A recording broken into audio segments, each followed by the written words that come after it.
Catequesis sobre el Espíritu Santo. Papa San Juan Pablo II. Audiencia General, 12 de julio de 1989. Pentecostés como teofanía. Nuestro conocimiento del Espíritu Santo se basa en los anuncios que de Él nos da Jesús, sobre todo cuando habla de su partida y de su vuelta al Padre.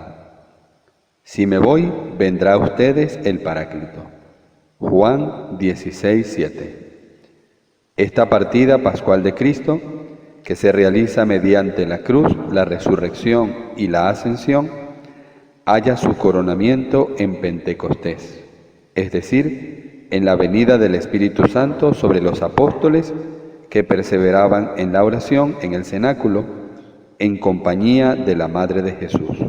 Hechos 1:14, y del grupo de personas que formaban el núcleo de la iglesia originaria.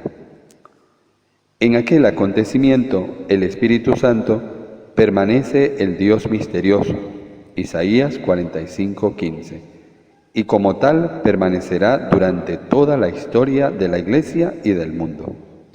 Se podría decir que Él está escondido en la sombra de Cristo, el Hijo Verbo, consustancial con el Padre, que de forma visible se hizo carne y puso su morada entre nosotros. Juan 1:14. En el acontecimiento de la Encarnación, el Espíritu Santo no se manifiesta visiblemente. Permanece el Dios escondido y envuelve a María en su misterio. A la Virgen, mujer elegida, para el decisivo acercamiento de Dios al hombre, dice el ángel. El Espíritu Santo vendrá sobre ti y el poder del Altísimo te cubrirá con su sombra. Lucas 1:35.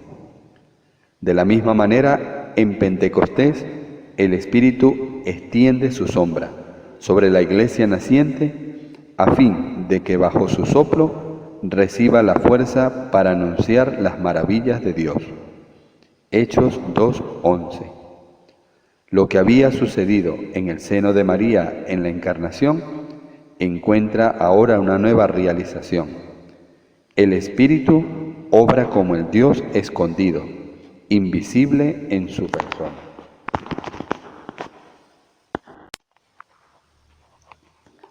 Sin embargo, Pentecostés es una teofanía, es decir, una poderosa manifestación divina que completa la teofanía del Sinaí cuando salió Israel de la esclavitud de Egipto bajo la guía de Moisés.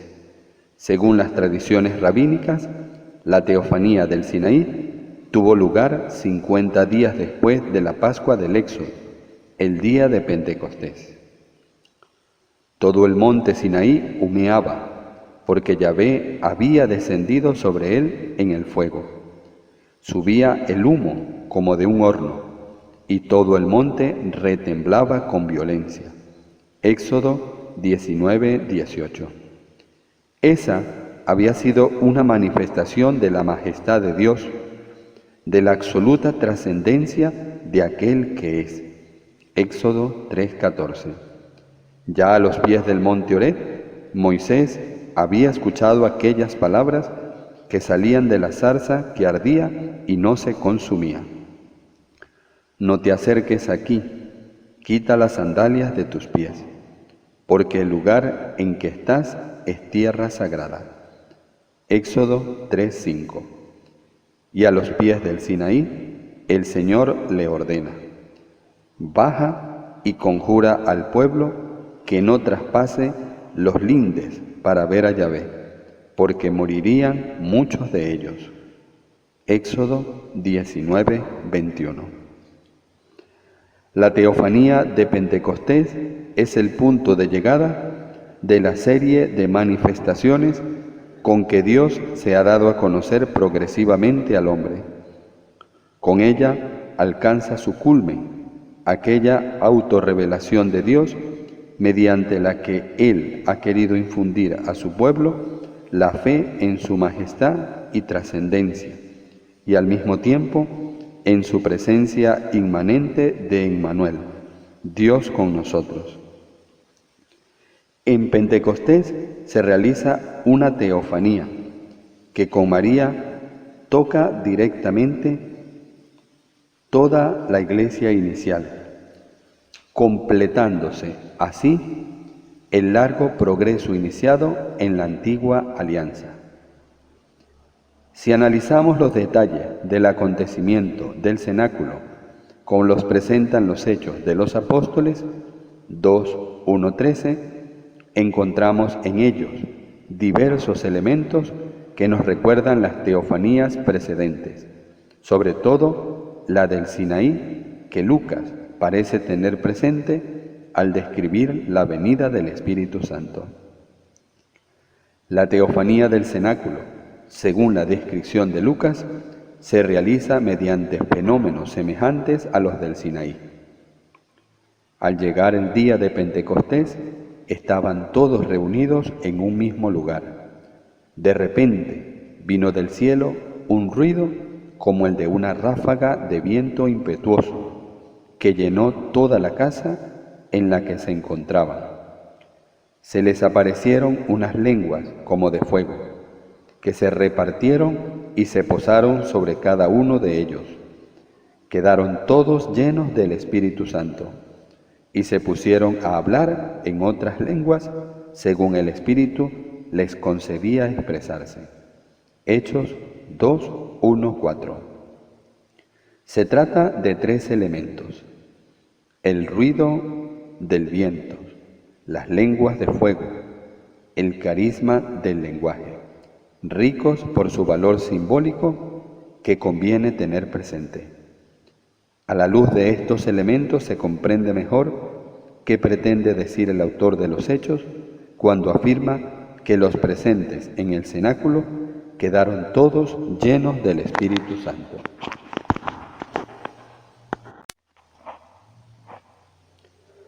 Un ruido como el de una ráfaga de viento impetuoso. Desde el punto de vista lingüístico, aflora aquí la afinidad entre el viento, el soplo y el espíritu. En hebreo, así como en griego, para decir viento, se usa la misma palabra que para espíritu, rúa, neuma. Leemos en el libro del Génesis 1:2.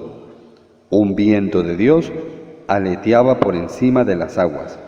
Y en el Evangelio de Juan, el viento, neuma, sopla donde quiere. Juan 3:8. El viento fuerte en la Biblia anuncia la presencia de Dios. Es la señal de una teofanía. Sobre las alas de los vientos planeó. Leemos en el segundo libro de Samuel 22:11. Vi un viento huracanado que venía del norte, una gran nube con fuego fulgurante. Es la teofanía descrita al comienzo del libro del profeta Ezequiel 1:4. En particular, el soplo del viento es la expresión del poder divino que saca del caos el orden de la creación. Génesis 1:2. Y es también la expresión de la libertad del Espíritu.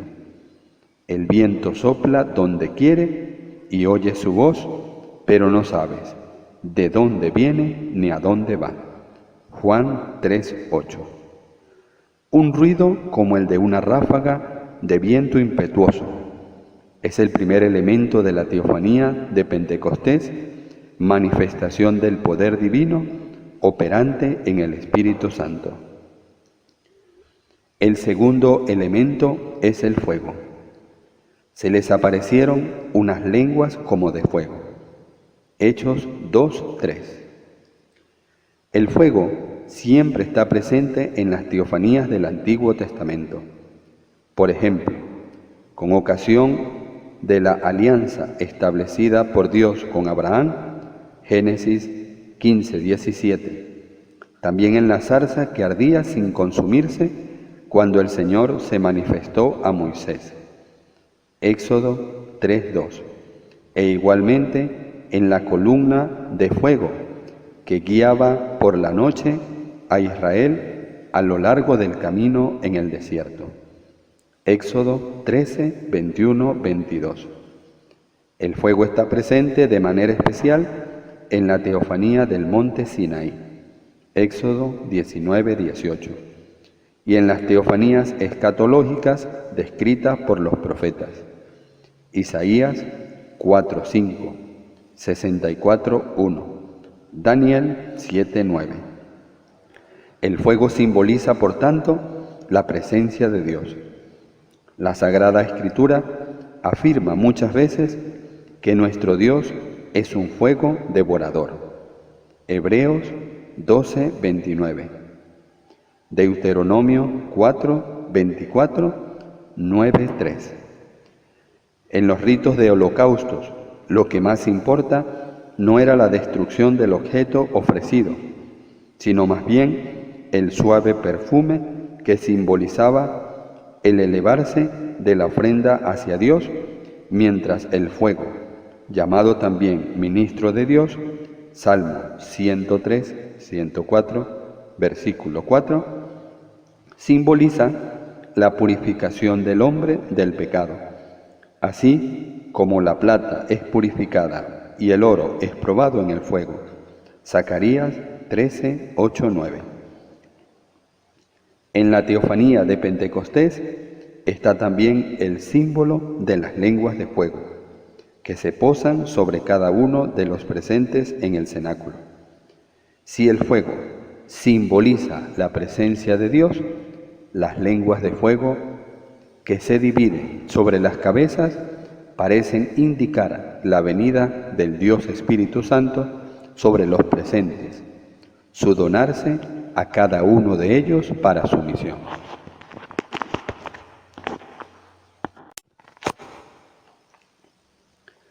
El donarse del Espíritu, fuego de Dios, toma una forma especial, la de lenguas, como significado queda explicado inmediatamente cuando el autor añade: se pusieron a hablar en otras lenguas, según el Espíritu les concedía expresarse. Hechos 2:4. Las palabras que provienen del Espíritu Santo son como fuego. Jeremías 5:14, 23, 29. Tienen una eficacia que las simples palabras humanas no poseen. En este tercer elemento de la teofanía de Pentecostés, Dios Espíritu Santo, donándose a los hombres, produce en ellos un efecto que es al mismo tiempo real y simbólico. Es real en cuanto fenómeno, que se refiera a la lengua como facultad del lenguaje, propiedad natural del hombre.